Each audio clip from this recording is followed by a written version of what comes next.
오늘 고린도전서 10장 1절에서 13절까지의 구절을 가지고 말씀을 나눠보도록 하겠습니다. 다 아시는 분은 아시겠지만 아침에 제가 이제 출근하는 길에 걸어가면서 전도지를 드리는데 그때면은 이제 막 시내가 이렇게 막 가게들이 하나씩 문을 열고 막 밖에다 물건 내놓고 막 그런 시간이에요. 근데 이제 지나가다 보니까 신발 가게 사장님이 이렇게 신발들을 쭉 그 좌판을 쭉 내놓고 계시더라고요. 근데 그분한테 전도지를 딱 드렸는데 그분이 이렇게 보시더니 성경 처음부터 끝까지 다 읽어봤어요? 이러시는 거예요, 저한테. 예, 그래서 제가 네, 했더니 약간 좀 놀라시더라고요. 예. 예. 그래서 근데 그거 보면서 무슨 생각했냐고. 그래서 이거는 진짜 사람이 쓴 글이 아니구나 이런 생각을 일단 했다. 그랬더니 그분이 그 얘기는 완전 무시하시고, 근데 그거 이스라엘 역사 아니냐고. 왜 우리는 단군 후손인데 왜 이스라엘 역사를 배우고 그거를 공부하냐고 이러면서 저한테 이제 막 그러시고 끝까지 안 받으시더라고요, 전도지를. 그래가지고 결국 못 드리고 왔는데요. 제가 어제 자면서 네. 그제가 자면서 그런 생각이거든요. 그럼 이스라엘 역사서는 성경 앞부분 구약인가? 그래서 진짜 이거 이스라엘 역사서 아닌가? 저 진짜 그 생각하고 잤거든요. 진짜요? 네. 그런가요? 여러분, 성경은 이스라엘 역사를 기록한 책이 맞나요? 아니요, 나왔습니다. 다른 분들은 어떻게 생각하세요? 맞기도 하고 아니기도 하고요. 맞기도 하고 아니기도 하고. 고작 2000년 뒤입니다. 이스라엘 역사를 기록하는. 예, 성경이 다 역사 얘기는 아닐지라도 상당히 많은 분량이 이스라엘 역사에 관한 이야기죠. 예, 대부분이 다른 나라는 사실 거의 안 나와요. 이스라엘의 역사에 대해서 기록되어 있는 책이 맞습니다. 그런데 이스라엘의 일반사 책과 이 성경은 아주 다릅니다. 예. 성경은 단순히 이스라엘의 긴 역사 속에 이런저런 일들이 있었다라는 것을 알려주기 위해서 기록된 책이 아니기 때문입니다. 그렇다면 성경은 어떤 책인가? 성경은 어떤 책이죠, 여러분? 성경은 하나님께서 타락한 인간을 어떻게 구원하시는가에 대한 이야기입니다. 하나님께서 구원의 그 일을 어떻게 시작하시고 그 계획을 어떻게 이루어 가시는가에 관한, 바로 그 역사에 관한 기록이죠. 성경은 구원의 역사, 구속의 역사를 기록한 책이기에 일반적인 이스라엘 역사책과는 아주 다르며 거기에 이스라엘의 역사가 많이 나오는 이유는 하나님께서 이 구원의 여정을 온 세상에 보여주시기 위해 택하신 민족이 이스라엘이기 때문이에요. 네. 많은 사람들이 역사는 우리에게 교훈을 줍니다, 이렇게 얘기하죠. 물론 성경의 역사들도 우리에게 교훈을 주지만 성경은 단순히 교훈만 주는 책이 아닙니다. 우리는 신약에서 예수님이 많은 비유로 이야기하시는 것을 보죠. 씨 뿌리는 비유를 우리는 듣습니다. 그러면서 그 얘기를 들을 때 밭이 있는데 말이야, 길가밭이야. 그럼 우리는 머릿속으로 길가의 밭을 상상하죠. 거기에 씨를 뿌리면 그것을 역시 상상합니다. 그런 비유들로 이야기하실 때 우리가 머릿속으로 그것을 그려보면서 그렇게 이해를 하게 되면 예수님의 이 말씀과 그것이 뿌려진 우리 마음밭의 상태에 대해서 훨씬 더 잘 이해할 수 있게 됩니다. 그러니까 이런 어떤 비유의 그림들이 우리의 이해가 깊어지도록 도와주는 것이죠. 성경, 특별히 구약의 이스라엘 이야기가 그렇습니다. 구약은 어떻게 보면 그림 언어예요. 그림 언어. 많은 그림들을 구약은 보여주는데 이 그림들은 상징과 비유와 모형들로 가득합니다. 이 모형과 상징들을 통해서 우리는 복음에 대해서, 그리고 예수 그리스도에 대해서, 그리고 나란 존재에 대해서 훨씬 더 구체적으로 잘 이해할 수 있게 됩니다. 구약은 그렇게 우리의 이해를 돕습니다. 그런데 정작 구약 백성은 그것을 잘 몰랐을 거예요.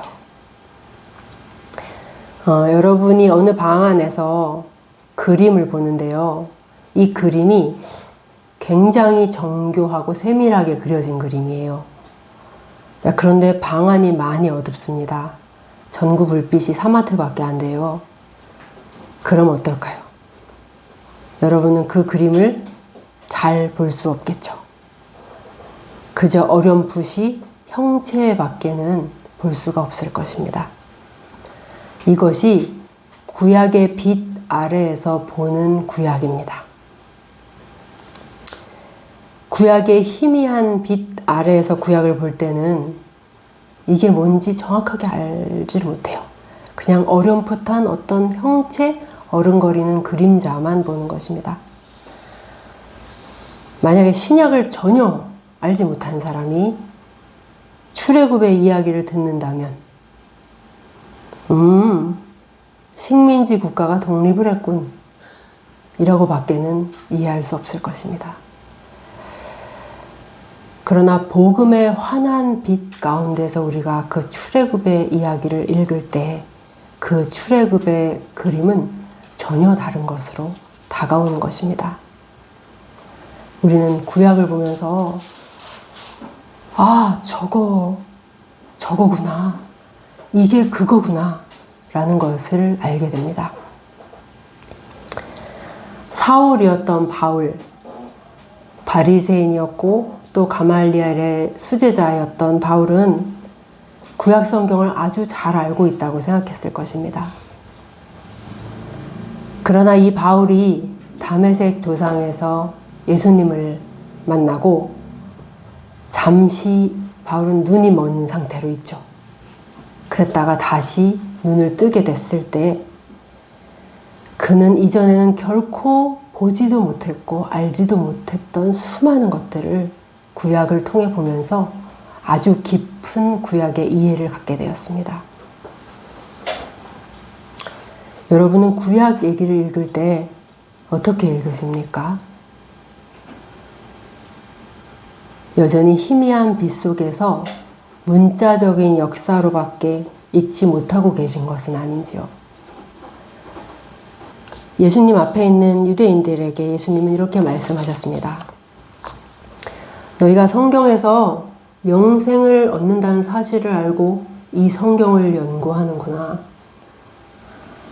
그런데 이 성경이, 예수님 말씀하시는 이 성경은 뭐죠? 구약을 얘기하는 거죠. 그런데 이 구약이 곧 나에 대해서 증언하는 것이라는 것을 너희는 알고 있느냐. 이런 말씀을 읽을 때 사람들은 그래, 구약에도 뭐 예수님이 없는 건 아니었지. 요것도 예수님을 가리키는 것 같고 요것도 예수님을 가리키는 것 같아. 그래, 구약에도 뭐 군데군데 예수님이 있었지 라고 생각합니다. 그런데 과연 예수님의 말씀이 구약에 나에 대해 기록한 부분들이 더러더러 있다 라고 말씀하신 것일까요? 우리는 구약을 예수 그리스도로 읽고 복음으로 읽는 법을 배워야 합니다. 어떻게 보면 구약은 거대한 숨은 그림 찾기와도 같습니다. 숨은 그리스도 찾기, 숨은 복음 찾기. 그것을 찾고 또 찾아가면 세상에 그리스도가 얼마나 많이 있는지, 이 그림은 사실 그리스도를 그린 것이구나 라는 사실을 우리는 알게 되는 것입니다. 우리의 눈이 더 밝아져서 구약에서 예수 그리스도를 더 풍성하게 발견하게 되기를 소망합니다. 자, 이제 이런 눈을 가지고 10장으로 한번 들어가 보겠습니다.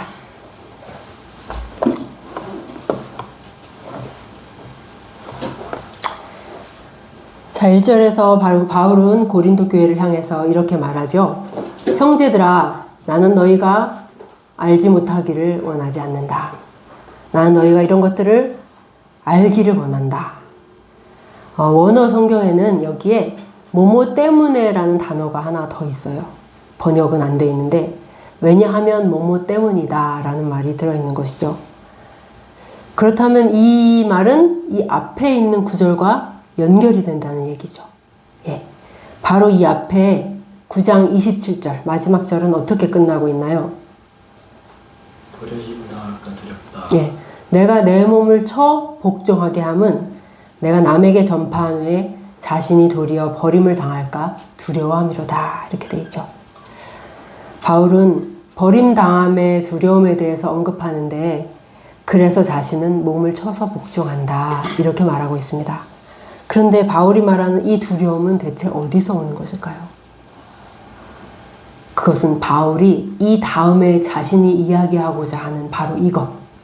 이스라엘의 옛 역사 속에서 많은 경고의 그림들을 발견했기 때문입니다. 이 일들을 생각할 때 바울은 경건한 두려움을 갖게 되었고 따라서 그래서 나는 내 몸을 쳐서 복종하기로 했다 라고 말하고 있는 것입니다. 여러분도 오늘의 말씀을 좋은 마음밭에 잘 심는다면 바울처럼 자신의 몸을 쳐서 복종하기로 결심할 것입니다. 예, 사도는 말합니다. 교만함 가운데 행동하고 있는 고린도의 형제 자매들이여, 너희는 이것을 알아야 한다. 그러면서 바울은 구약의 이스라엘에 대해서 이야기하기 시작합니다. 우리 조상들이 다 구름 아래에 있고 바다 가운데로 지나며. 우리 조상들? 바울은 출애굽 당시 이스라엘을 고린도 교인들에게 우리의 조상들이라고 말하고 있습니다. 그들은 이스라엘 민족이고 이들은 이방인인 고린도 사람들인데 왜 이들의 조상들이라고 말하고 있는 것일까요? 바울은 구약과 신약을 지금 연결하고 있습니다. 구약의 이스라엘과 신약의 교회를 연결하고 있는 것입니다. 신약의 교회는 어느 날 갑자기 하늘에서 뚝 떨어지거나 펑 하고 나타난 존재가 아닙니다. 신약의 교회는 구약의 이스라엘과 같은 물줄기 속에 있고 같은 연속선상에 있습니다. 구약의 이스라엘과 신약의 교회는 서로 아주 많은 면에서 닮아 있어요. 그들은 우리의 모형입니다. 그러므로 어떤 신학자는 이렇게 말을 합니다. 유대교는 수건으로 덮여있던 기독교다. 그러므로 구약은 단순히 지나간 옛 역사 이야기가 아닙니다. 구약의 백성들은 바로 우리를 보여주고 있으며 우리를 해석해주고 있습니다. 그들 속에 우리가 있는 것입니다. 우리 1절에서 4절까지 한번 읽어볼까요? 형제들아부터. 시작. 형제들아, 나는 너희가 알지 못하기를 원하지 아니하노니 우리 조상들이 다 구름 아래에 있고 바다 가운데로 지나며 모세에게 속하여 다 구름과 바다에서 세례를 받고 다 같은 신령한 음식을 먹으며 다 같은 신령한 음료를 마셨으니 이는 그들을 따르는 신령한 반석으로부터 마셨음에 그 반석은 곧 그리스도시라. 네. 예. 그럼 우리도 이들을 우리 조상이라고 해볼까요? 우리의 조상 이스라엘은 구름의 인도를 받았고 구름의 보호 아래 홍해를 건넜습니다. 바울은 이것을 뭐라고 표현하고 있죠? 예, 세례를 받았다 라고 얘기하고 있어요. 그 장면을 여러분 한번 떠올려 보세요. 머리 위에 자욱한 구름이 있고 이들은 바다 속으로 걸어 들어갑니다. 이들은 정말로 바다 안으로 들어간 거예요. 이 장면을 바라보며 사도는 침례를 떠올렸던 것 같습니다. 여러분, 세례 혹은 침례라고 부르는 이 말의 의미가 무엇이죠? 예, 세례는 씻음 받는 것이죠. 예, 씻음 받고 깨끗해졌다는 것입니다. 또 침례라고 우리가 부르는 것 같은 것이긴 하지만 이것은 무슨 의미죠? 그 침례식은 뭘 보여주고 있죠? 누가 죽는 것이죠? 우리의 옛 사람이 장사되고, 그렇죠? 그리고 새 사람으로 다시 태어나는 것을 말해주고 있는 것입니다. 즉 주님의 죽으심과 부활에 동참하게 되는 것을 의미하는 것입니다. 이런 믿음의 확신을 가진 사람들이 이 자기 내면의 이 확신을 겉으로 보여주는 의식이 바로 세례식이고 침례식인 것이죠. 예. 이러한 이해를 가지고 홍해를 보게 되면 애굽에서 나온 이들이 홍해 바다 속으로 들어갔다 나오는 그림은요, 우리의 세례와 우리의 침례를 보여주는 그림이 됩니다. 홍해는 모든 죄와 더러운 것으로부터의 씻음이며 내가 바닷속에서 장사되는 죽음으로 다가오는 것입니다. 그리고 그 죽음 후에 무트로 올라오는 그들의 모습은 새 생명으로 다시 살아나는 우리의 모습을 보여주는 것입니다. 이들이 다 건너가자 갈라진 홍해는 다시 하나가 되었고 바다는 물로 넘실거리게 되었습니다. 여러분, 이들이 다시 애굽으로 돌아갈 수 있을까요? 이제는 갈 수 없습니다. 이런 찬양도 있잖아요. 결코 돌아가지 않으리. 결코 돌아가지 않으리. 옛 삶으로. 이런 찬양도 있죠. 예. 또 우리 부활이라는 영화 보신 분 계신지 모르겠어요. 부활이라는 영화에도 보면 그 빌라도의 오른팔이었던 클라비우스라는 어떤 로마의 높은 그 호민관이 나오는데, 이 사람이 예수님이 살아계실 때 예수님 옆에서 그것을 보고 죽음도 같이 목격하고 부활하신 예수님도 만나게 돼요. 그러면서 이 사람은 너무나 큰 충격에 휩싸이게 되는 것이에요. 그때 누군가가 이 사람에게 물어요. 당신 정말 저 모든 것을 믿습니까? 그러자 그 호민관이 뭐라고 대답하죠? 내가 지금 믿는 것은 나는 이제 결코 예전과 같을 수는 없다는 것이다 라고 대답하는 부분이 있거든요. 예수 그리스도의 피로 씻김 받고 그리스도와 함께 죽음의 홍해를 통과한 우리는 다시 애굽으로 돌아갈 수 없습니다. 그것을 우리는 압니다. 다시 건너갈 수 없는 홍해는 옛사람을 벗고 새 사람이 된 것을 선포하는 세례의 그림과 같습니다.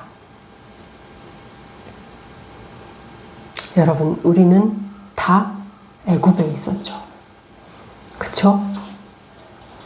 애굽에서 어떤 생활을 했나요? 우리는 종으로 살았어요. 우리는.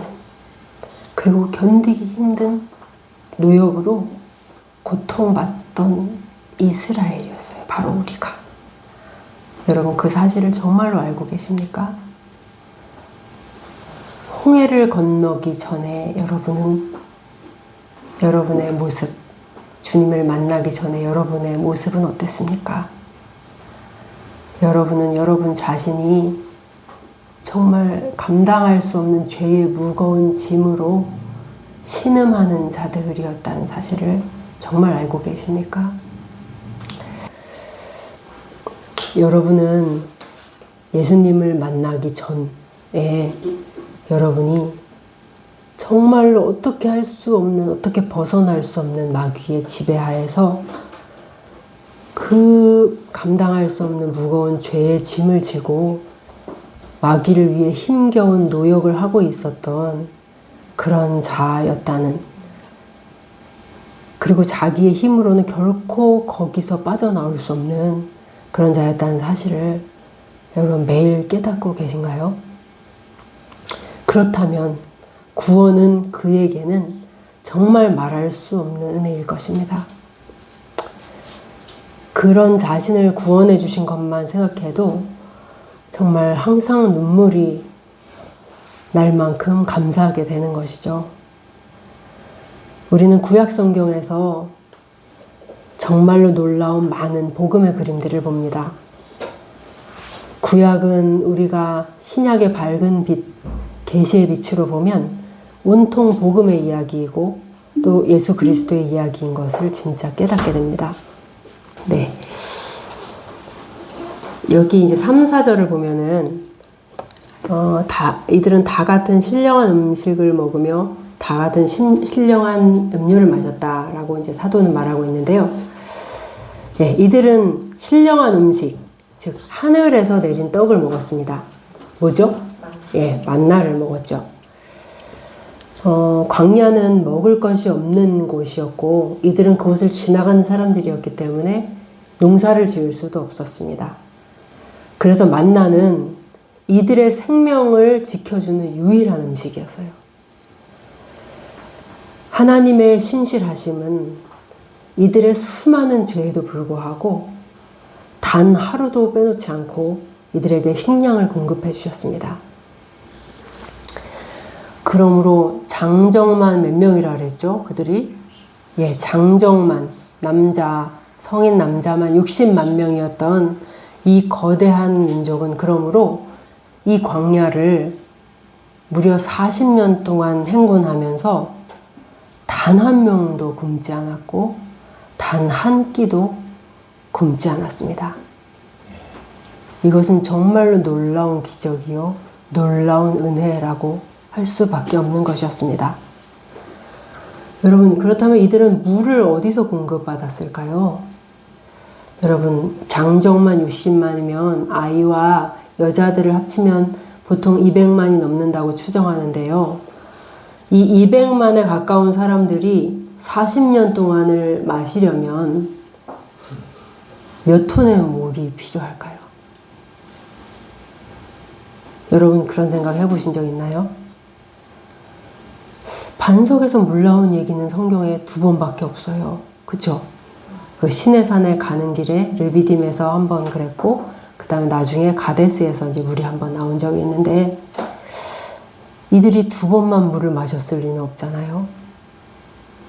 그렇다면 그 수많은 이스라엘 백성이 40년 동안 그 간조한 땅에서 어떻게 매일같이 물을 마셨을까? 여기 4절을 보면 물을 내는 반석이 그들을 따라다녔다고 사도는 말하고 있어요. 4절에 보면 다 같은 신령한 음료를 마셨으니 이는 그들을 따르는 신령한 반석으로부터 마셨다. 그들을 따라다니던 반석에서 나는 물을 그들이 마셨다라고 사도는 말하고 있어요. 즉, 이 반석이 하나님의 백성을 가는 곳마다 계속 따라다닌 것입니다. 바울은 말하죠. 그 반석은 곧 그리스도시라. 예수 그리스도께서 언제나 그분의 백성과 함께 하신다는 것을 믿으십니까?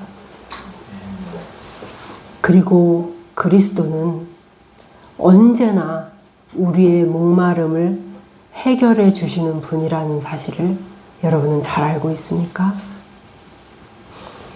사람이 떡으로만 살 것이 아니요. 여러분, 사람은 떡으로만 살 수 있는 존재가 아닙니다. 모든 사람이 그렇습니다. 제가 다니는 약국에 있는 약국 사람들도, 또 대찬 형제가 다니는 병원에 있는 병원 사람들도, 여러분 주변에 있는 모든 사람들에게도 다 그리스도가 필요합니다. 사람은 떡으로만 살 수 있는 존재가 아닙니다. 단지 그들이 그것을 깨닫지 못하고 있을 뿐이죠. 그러나 우리는 그것을 압니다. 그리스도인은 누구인가? 그리스도인은 그리스도가 필요하다는 것을 잘 아는 사람들입니다.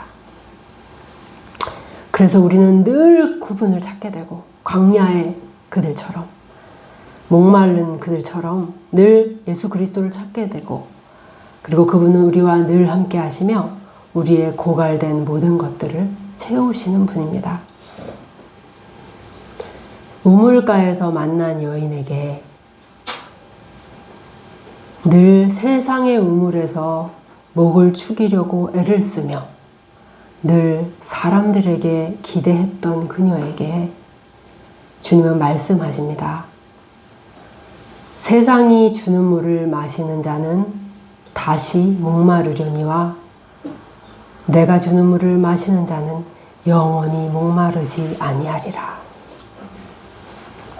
여러분, 세상이 주는 물이 아니라 그리스도께서 주시는 물을 마시기를 바랍니다. 예수님은 또 우리에게 말씀하십니다.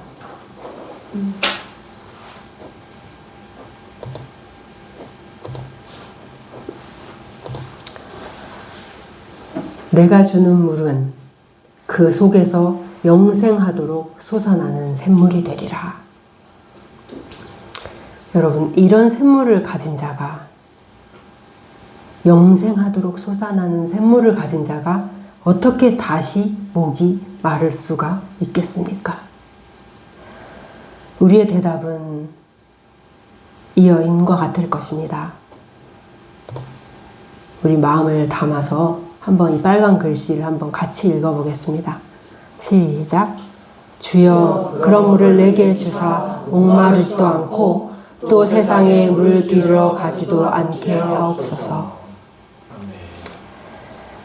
기적의 떡, 신령한 반석으로부터 나오는 신령한 물을 마시고 또 추운 밤에는 불기둥의 보호를 받으며 또 뜨거운 낮에는 구름기둥 아래에서 쉬며 날마다 보호하심을 받았던 이스라엘은 그러나 이 모든 은사에도 불구하고 하나님을 잊어버렸습니다.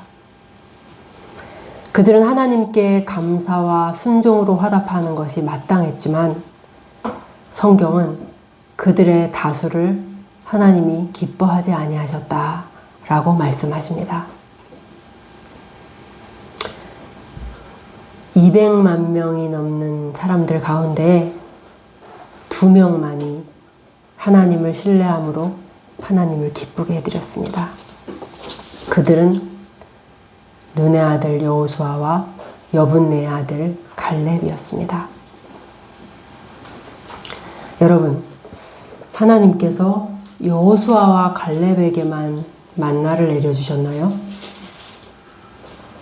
하나님께서 그 둘에게만 물을 주셨습니까? 아니죠. 바울은 여기 1절에서 4절까지 계속해서 반복하면서 강조하는 단어가 있는데요. 어떤 단어일까요? 같은. 네, 다 바다 가운데로 지났다. 다 같은 걸 먹었고 다 같은 걸 마셨다. 모두 다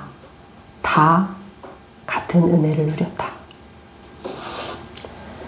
복음서에도 예수님이 10명의 나병 환자를 고쳐주신 사건이 기록되어 있는데요.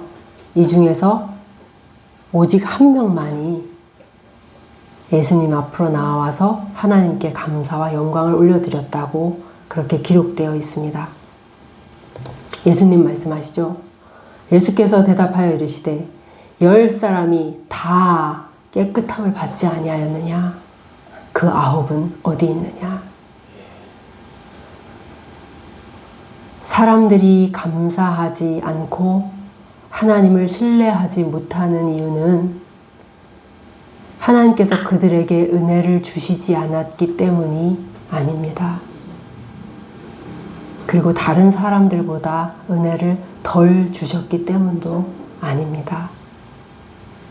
다 같이 은혜를 받았지만 그들은 그것을 금세 잊어버리는 것입니다. 이스라엘은 출애굽이 너무 신이 났고 놀라운 기적들을 본 것도 신이 났습니다. 애굽 사람들이 다 빠져 죽는 것을 보면서 자기들은 멀쩡히 그 바다를 건너왔다는 그 사실이 얼마나 놀랍고 황홀했겠습니까? 하나님께서 우리를 도우셨다. 우리를 보호하셨어. 그들은 바다를 건너자마자 소고를 치며 춤을 추며 노래했습니다. 하나님을 찬양했습니다. 교회 안에 있는 사람들도 이런 일들을 경험하죠. 이들은 구원받았다는 그 은혜에 감격하고 감사하며 노래합니다. 하나님이 나를 구원해 주셨다. 나는 이제 하나님의 자녀가 되었어. 세례를 받고 또 성찬에 참여하고 점점 더 교회에 중요한 그런 사람이 되면서 이들은 자신의 천국 입성을 확신합니다. 이들은 홍해를 건넌 이스라엘 백성처럼 의기양양하며 확신에 가득 차 있습니다. 그러나 그 이후의 삶을 보십시오. 그들은 결코 천국 백성처럼 살지 않습니다. 땅에 속한 자처럼 예전처럼 사는 것입니다. 여러분 6절에 보면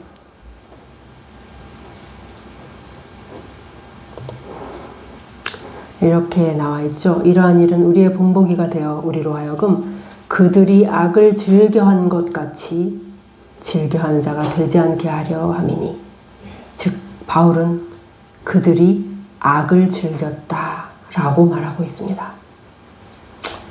그 악은 어떤 것이었을까요? 우리 7절에서 10절까지 한번 읽어보도록 하겠습니다. 7절에서 10절까지 시작. 그들 가운데 어떤 사람들과 같이 너희는 우상 숭배하는 자가 되지 말라. 기록된 바 백성이 앉아서 먹고 마시며 일어나서 뛰논다 함과 같으니라. 그들 중에 어떤 사람들이 음행하다가 하루에 23,000명이 죽었나니 우리는 그들과 같이 음행하지 말자.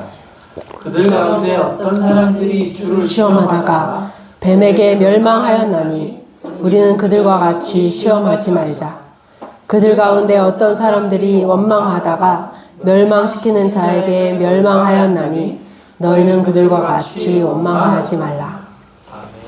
예, 먼저 이들은 우상 숭배를 했습니다. 우상 주변에서 즐거워하며 뛰노는 이들이었습니다.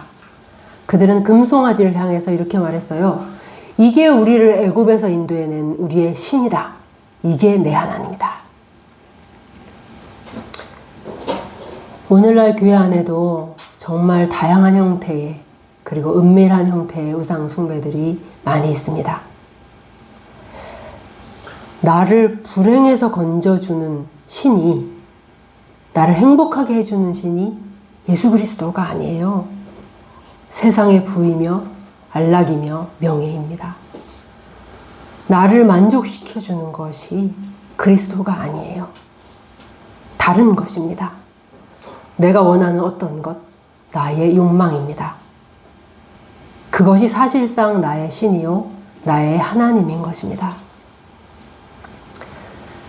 그러므로 그는 십자가에 못 박히신 예수님에게서 복과 만족을 찾기보다는 세상에 속한 것에서 끊임없이 행복과 만족을 찾습니다.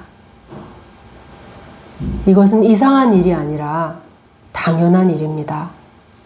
왜냐하면 그것이 그의 신이기 때문입니다. 세상에 속한 것들을 이렇게 끊임없이 탐하고 갈구하는 이러한 마음이 탐심이며 성경은 이것을 우상 숭배라고 강력하게 정죄하고 있습니다. 이들은 하나님 앞에서가 아니라 세상 안락과 세상이 주는 복 앞에서 먹고 마시며 일어나 즐거이 뛰노는 것입니다. 그 금송아지 주변을 뛰노는 그 모습은 현대 교회 안에 있는 우상 숭배자들의 그림입니다. 어쩌면 우리들의 그림일지도 모르겠습니다. 또 8절에서 바울은 이들의 음행에 대해서 이야기합니다. 구약의 조상들은 이방 여인들과 음행했습니다. 모압 여인들과 음행했습니다. 고린도 교회 안에도 경악할 만한 음행이 있었죠.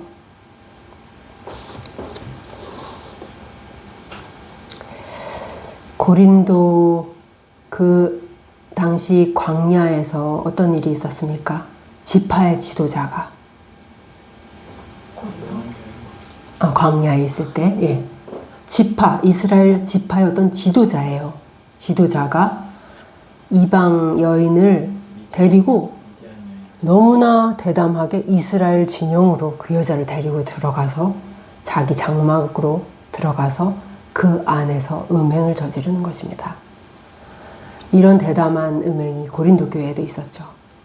고린도 교회의 어떤 형제는 자기 아버지의 아내, 즉 어머니와 부도덕한 일을 하는 그런 음행을 벌였고, 그러나 고린도 교회는 이러한 것들을 대수롭지 않게 여기며 이 일들을 책망하지 않았고 또 묵인하고 방조했습니다. 오늘날 교회 안의 사정은 어떨까요? 고린도 교회보다는 그래도 나을까요? 한 교회 내의 청년들을 상담하시는 분이 있는데 이분이 그렇게 말하더라고요. 목사님들이 알면 깜짝 놀랄 만한 일들이 너무 많다. 그리고 이들의 성적인 문제들은 너무나 심각하다.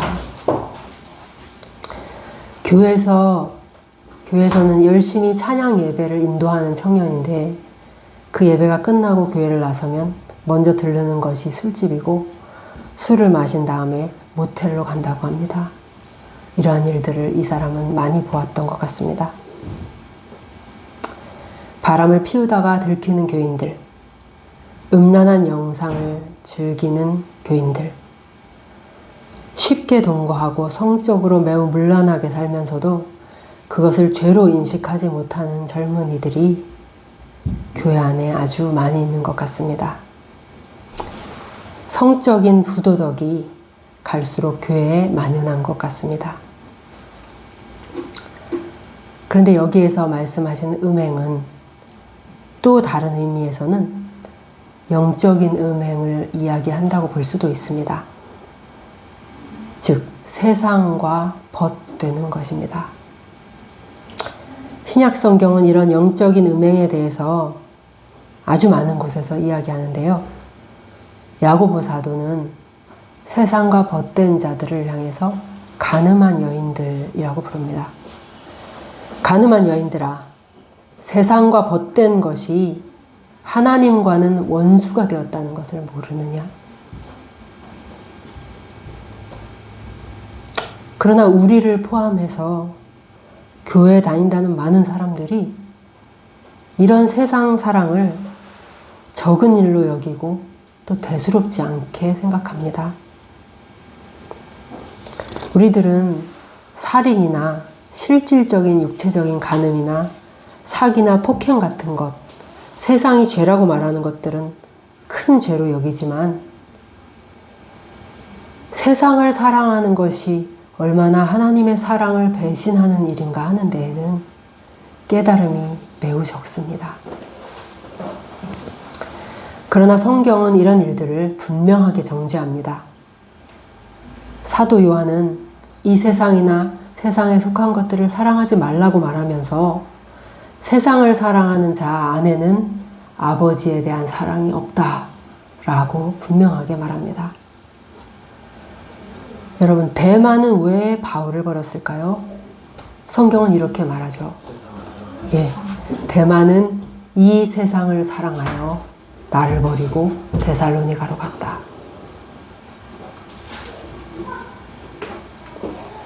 세상을 사랑하면 정말 하나님을 그 길을 계속 간다면 결국은 하나님을 떠날 수밖에 없는 것 같습니다. 그러나 세상을 사랑하는 사람들이 교회 안에 너무나 많이 있어서 세상을 사랑하지 않는 사람을 찾는 게 어려울 정도가 된 것은 아닌지 우려스럽습니다. 음행을 즐겼던 우리의 옛 조상들이 그 음행의 대가로 받은 것은 23,000명이 한 날에 죽임을 당한 것이었습니다. 여러분 이태원 사고로 몇 명 정도 죽었는지 아세요? 한 150여 명 정도 죽었습니다. 그런데 그날 그것을 직접 목격한 사람들은 자기 옆에서 막 숨이 끊어져 가고 있는 사람, 호흡이 가빠지는 사람들, 여기저기 널려 있고 쌓여 있는 그런 시신들을 보면서 머리를 감싸며 비명을 지르고 울음을 터뜨렸습니다. 그들이 그날을 잊을 수 있을까요? 그 후에도 이들은 악몽과 불면과 두근거림과 공포 속에서 계속해서 시달리고 있다고 합니다. 그런데 순식간에 죽은 23,000구의 시체를 생각해 보십시오. 그 광경이 얼마나 처참했겠습니까? 음행의 대가는 정말로 비참한 것이었습니다. 너무나 무섭고 끔찍한 것이었습니다. 또 그들은 어떤 악을 행했는가? 구절을 한번 보겠습니다. 그들 가운데 어떤 사람들이 주를 시험했다 라고 바울은 말하고 있습니다. 여러분, 하나님을 시험한다는 것이 어떤 것일까요? 학교에서 선생님이 너네 여기다가 낙서하면 10대 맞을 줄 알아라 이렇게 이야기를 하셨어요. 그런데 선생님 눈앞에서 한 아이가 뚜벅뚜벅 걸어가더니 그 벽에다가 낙서를 하는 겁니다. 이 아이의 행동은 어떤 것일까요? 이 아이는 지금 나 지금 낙서하고 있는데 어떡하실래요? 정말 그렇게 10대 때리실 건가요? 라고 도전하는 것과 같습니다. 광야의 옛 조상들은 하나님의 경고를 가벼이 여겼고 하나님의 말씀을 믿지 않았습니다. 과연 그럴까? 설마 그렇게 되겠어? 라고 의심하며 하나님이 하지 말라고 하신 것을 하고 하나님이 분명히 싫어하신다고 말씀하신 것들을 그 앞에서 행했습니다. 이렇게 하나님을 시험해도 괜찮을까요? 여러분 어떻게 생각하십니까? 지금 당장 내 머리 위에 벼락이 떨어지지 않고 있으니, 그리고 지금 내 삶이 여전히 풍요롭고 별 탈이 없으니 앞으로도 그럴까요? 하나님을 계속 시험해도 여러분 괜찮겠습니까? 아닙니다.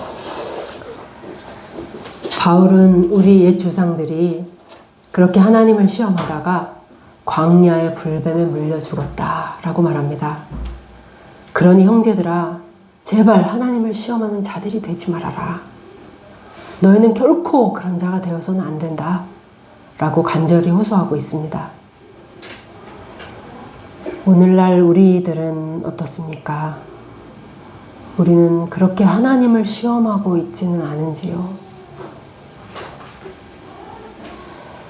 항상 그리스도인의 삶의 변방,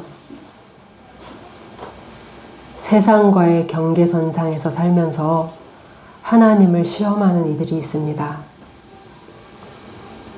하나님의 경고와 말씀을 가벼이 여기면서 하지 말라고 하는 그 삶을 계속해서 살고 있다면 여러분은 하나님을 시험하는 사람입니다. 하나님께 도전하고 도발하는 자입니다. 그러면서도 괜찮을 거라고 생각하고 계속해서 그 일을 행했던 자들이 바로 광야의 이스라엘 백성이었습니다. 내가 계속 이렇게 산다고 설마 나한테 저런 일이 일어나겠어? 설마 하나님께서 말씀하신 대로 하시려고 이렇게 산다고 설마 내가 지옥에 가겠어? 사도는 여기에서 이 모든 것들이 우리의 본보기가 된다라는 말을 6절과 11절에서 두 번이나 반복해서 말하고 있는데요. 9절하고 11절을 우리 한번 읽어보겠습니다. 예, 시작. 이러한 일은 우리의 본보기가 되어 우리로 하여금 그들이 악을 즐겨한 것 같이 즐겨하는 자가 되지 않게 하려 함이니 그들에게 일어난 이런 일은 본보기가 되고 또한 말세를 만난 우리를 깨우치기 위하여 기록되었느니라. 아멘. 여러분, 본보기라는 것은 우리도 그렇게 하면 그렇게 된다는 것입니다. 설마라고 말해서는 안 됩니다. 그렇게 생각하는 사람은 정말로 성경을 우습게 여기고 말씀을 믿지 않는 것입니다. 하나님께서는 내 입에서 나가는 말은 하나도 헛되이 돌아오지 않으며 반드시 그 뜻을 이룰 것이라고 이사야서에서 말씀하신 바 있습니다. 그러므로 우리는 하나님께서 그렇게 말씀하셨다면 반드시 그렇게 하실 것이라고 생각해야 합니다.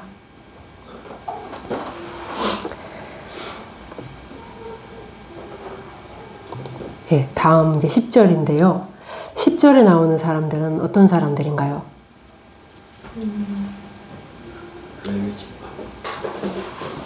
예, 원망하는 사람들이죠. 예, 불평하는 사람들입니다. 이 광야에서는요, 불평과 원망과 수군거림과 우는 소리가 끊임없이 들려왔습니다.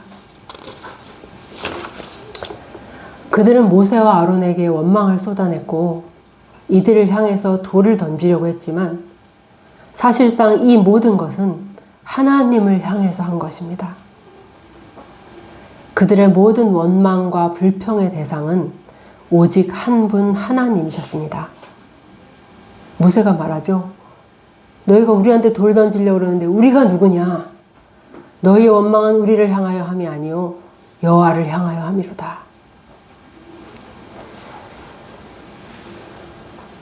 교회 안에도 이런 원망하는 사람들, 불평하는 사람들, 또 투덜대는 사람들이 적지 않은 것 같습니다. 악한 옛 습관을 여전히 버리지 않고 있는 이들이 많이 있습니다. 정말 감사할 게 많은데도 다 잊어버리고 원망만 하는 것은 세상 사람이 보기에도 참으로 딱하고 추한 모습일 것입니다. 여러분, 나의 삶은 내 마음대로 되어야 합니까? 내가 내 삶의 주인인가요? 그리고 나는 늘 좋은 것을 받아야만 하는 그런 자입니까?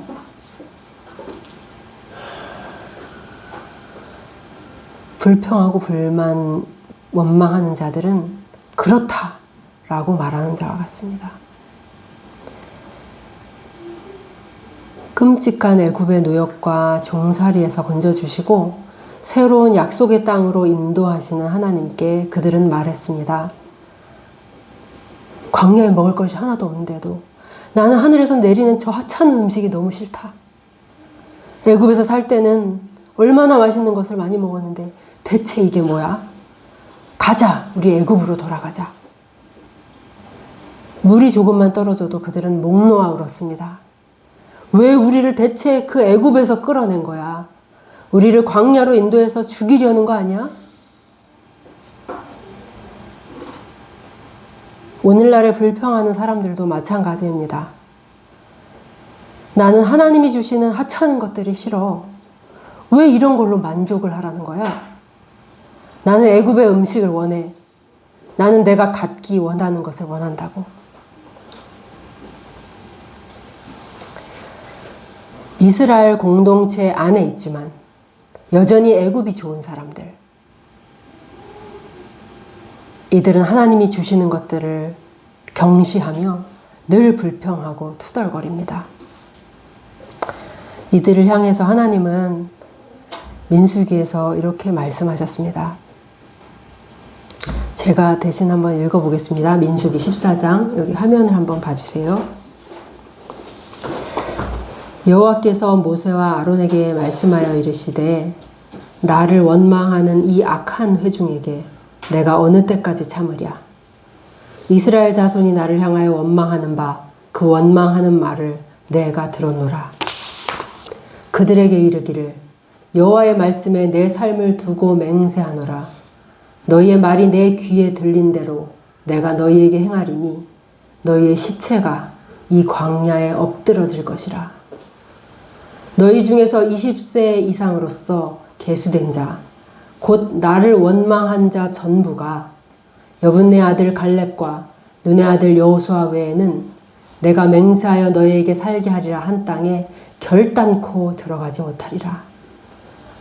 너희가 사로잡히겠다고 말하던 너희의 유아들은 내가 인도하여 드리리니 그들은 너희가 싫어하던 땅을 보려니와 너희의 시체는 이 광야에 엎드러질 것이요 너희의 자녀들은 너희 반역한 죄를 지고 너희의 시체가 광야에서 소멸되기까지 40년을 광야에서 방황하는 자가 되리라.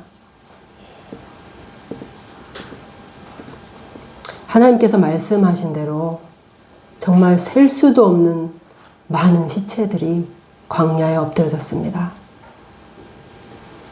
광야를 걷던 여행객은 걸을 때마다 발에 걸리는 정체 모를 시체들로 인해서 놀라고 또 두려웠을지도 모르겠습니다. 이 시체들은 아말렉 민족도 아니고 가나안 민족도 아니었습니다. 이들은 하나님의 이스라엘이었습니다. 시체로 쓰러져 썩어져가는 이 시신들은 과거에 하나님의 은혜로 홍해를 건넜고 날마다 하늘에서 내리던 만나를 먹던 하나님의 택하신 백성들이었습니다. 광야의 교회라고 불리던 바로 그 이스라엘이었습니다. 이렇게 심판받은 자들은 또 적은 수가 아니었습니다. 그들의 다수가 이러한 악을 행했고 마침내 그들은 하나님의 말씀 그대로 끔찍한 심판을 받아 멸망당한 것입니다. 그들이 비록 이스라엘로 여겨졌다 할지라도 그들은 우상을 숭배하고 부도덕한 행실 속에 있었던 자들이었고 수시로 불순종하며 하나님을 시험하고 감사는커녕 모든 것을 원망하는 자들이었습니다. 고린도 교인들 또한 그런 많은 징후들을 보이고 있었습니다. 우리의 옛 조상들이 엄청난 기적을 경험했던 것처럼 고린도인들도 자신들이 특별한 영적인 경험을 했고 신령한 은사가 많다고 자랑했습니다. 그들은 항상 홍해를 건넌 기적과 만나와 반석을 자랑했습니다. 그러나 이들은 그 모든 것이 받은 것이요 은혜라는 것을 잊고 감사하지 않았습니다. 그래서 바울은 고린도인들을 향해 이렇게 책망했지요. 너에게 있는 것 중에 받지 않은 것이 무엇이냐? 그런데 왜 받지 않은 것처럼 그렇게 행동하느냐?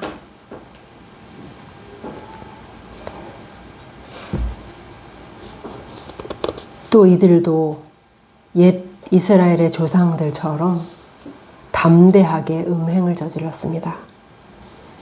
그러면서도 여전히 우리에게는 하나님께서 주신 놀라운 은사가 있다. 우리에게는 항상 하나님의 은혜가 머물러 있다. 라고 주장하는 사람들에게, 오늘날의 우리들에게 바울은 구약의 그림으로 큰 경고를 주고 있습니다. 이 모든 것은 너희의 본복이다. 말세를 살아가고 있는 너희를 깨우치시기 위해서 너희로 이들과 같은 전철을 밟지 않도록 하시기 위해서 하나님께서 이 모든 것들을 기록되게 하셨다라고 사도는 말하고 있습니다.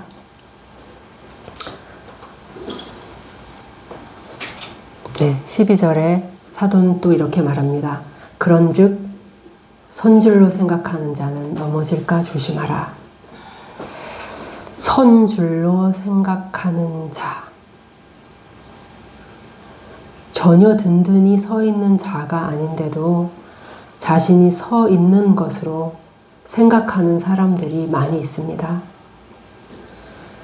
하나님의 말씀을 가벼이 여기고 복종하지 않으며 세상과 간음하고 다른 것들을 은밀히 숭배하면서 하나님을 시험하고 수시로 불평하면서도 나는 안전하다 라고 말하는 사람들이 많이 있습니다.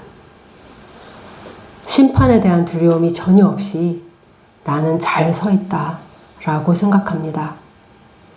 죽으면 당연히 천국에 갈 것이라고 믿어 의심치 않습니다. 그들은 자신이 확실하게 서 있는 줄로 생각합니다. 그들은 정말로 자신감에 차 있습니다. 이들에게 바울은 경고합니다. 우리에게 바울은 경고합니다. 너는 안전하게 서 있지 않다. 넘어지지 않도록 너는 조심해야 한다. 동시에 이 말씀은 지금 믿음 위에 든든히 실제 서 있는 모든 자들에게도 적용할 수 있습니다. 지금 잘 서 있기는 하지만 언제든지 넘어질 수 있다는 것을 우리는 항상 기억해야 합니다. 여러분, 우리 중에 누구든 배교할 수 있습니다. 자신감과 교만은 어떤 형태이든 버려야 합니다. 여기에 있는 우리 모두가 이 하나님의 경고의 말씀을 마음에 새겨서 단 한 사람도 넘어지지 않기를, 영원한 생명으로 가는 이 길에서 끝까지 벗어나지 않기를 정말 간절히 원합니다. 구약의 그림은 비참한 죽음의 끝을 보여주고 있습니다. 그러나 그 죽음과 그 멸망의 그림 속에는 더욱더 무섭고 끔찍한 죽음이 숨겨져 있습니다. 그것은 진짜 사망이고 영원한 사망이며 영원한 심판입니다. 우리는 그들의 죽음 속에서 그것들을 보게 됩니다. 저들 중에, 우리의 옛 조상들 중에 어떤 자들이 이렇게 하다가 이렇게 되었다. 우리의 옛 조상들 중에 어떤 자들이 저렇게 하다가 저렇게 되었다. 그러니 우리는 저렇게 하지 말자 라고 바울은 형제들을 향해 간절히 호소합니다. 다른 사람들이 당한 불행이 우리 모두에게 경고가 되기를 진심으로 바랍니다. 이제 마지막 구절을 살펴보겠습니다. 13절인데요. 사람이 감당할 시험 밖에는 너희가 당한 것이 없나니 오직 하나님은 미쁘사 너희가 감당하지 못할 시험 당함을 허락하지 아니하시고 시험 당할 즈음에 또한 피할 길을 내사 너희로 능히 감당하게 하시느니라. 여기 있는 어떤 분들은 이 성경의 경고 속에서 마음이 움츠러들었는지도 모르겠습니다. 우리는 넘어지지 않도록 조심해야 하지만 그렇다고 공포에 질리거나 두려움에 마냥 떨고 있을 필요는 없습니다. 왜냐하면 우리에게 닥치는 시험은 우리가 감당할 수 있는 시험뿐이라고 성경이 격려하시기 때문입니다. 우리의 힘에 비례해서 시험이 올 것입니다. 혹은 우리의 힘보다 더 큰 시험이 온다면 그것을 견딜 힘을 공급해 주실 것입니다. 이 말씀이 바로 그것을 약속하시는 하나님의 약속의 말씀입니다. 물론 이 말씀은 오용되거나 남용되는 경우들이 많이 있습니다. 아무 때나 아무 상황에나 이 말씀을 적용하는 경우들이 많이 있기 때문입니다. 그런데 이렇게 말하고 나서 13절에서 이렇게 말하고 나서 14절에서 바울이 한 말은 무엇입니까? 그런즉 내 사랑하는 자들아 우상 숭배를 피하라. 이러한 격려의 약속이 있으니 내 사랑하는 형제들아 주의 말씀을 따르자. 죄를 멀리하자. 이길 수 있다라고 바울은 말하고 있는 것입니다. 사람들은 종종 시험이 너무 가혹하다고 말합니다. 세상의 유혹이 너무 강해서 이기기가 어렵다고 말합니다. 그러다 내 직장을 잃을지도 모른다고 말합니다. 가족과 친구들에게 따돌림을 받을지도 모른다고 말합니다. 어쩌면 망할지도 모른다고 이야기합니다. 이런 쉽지 않은 시험이 우리의 삶 가운데 다가올 때에 우리 앞에는 두 개의 길이 있습니다. 첫 번째는 자기가 볼 때 그 시험은 이기기 어렵다고 생각하는 것입니다. 이길 수 없다고 생각하는 것이죠. 그래서 그 시험과 유혹에 순응하고 타협합니다. 그는 어쩔 수가 없었다라고 말합니다. 두 번째는 그 시험이 매우 어려운 것임은 분명한데 그 시험을 자신의 눈이 아니라 다른 눈으로 보는 것입니다. 믿음의 눈으로 보는 것입니다. 이 13절의 말씀을 믿는 것입니다. 13절은 우리에게 엄청난 힘을 주시죠. 사람이 감당할 시험 밖에는 너희가 당한 것이 없나니 오직 하나님은 미쁘사 너희가 감당하지 못할 시험 당함을 절대 허락하지 아니하시고 또 시험을 당할 즈음에 피할 길을 내주셔서 너희로 이 모든 것들을 능히 감당하게 하시느니라. 아멘. 여러분 이 말씀을 믿으십니까? 많은 사람들이 자기가 너무 약하고 우유부단해서 어쩔 수 없었다라고 말합니다. 그러나 이것은 사실상 자기 자신만을 바라보는 교만 때문입니다. 그는 말씀을 바라보지도 않고 하나님의 능력을 의지하지도 않습니다. 이러한 말씀을 대할 때, 와, 정말 좋은 말씀이다. 라고 생각은 하지만 믿지는 않습니다. 우리는 이런 불신앙의 사람이 되어서는 안 되겠습니다. 세상 사람들이 우리 교회 다니는 사람들이 자기 자신을 뭐라고 얘기하는지 아세요? 우리는 믿는 사람이다. 이렇게 얘기하죠. 예. 여러분, 우리의 그리스도인의 또 다른 이름은요, 믿는 사람이에요. 믿음의 사람입니다.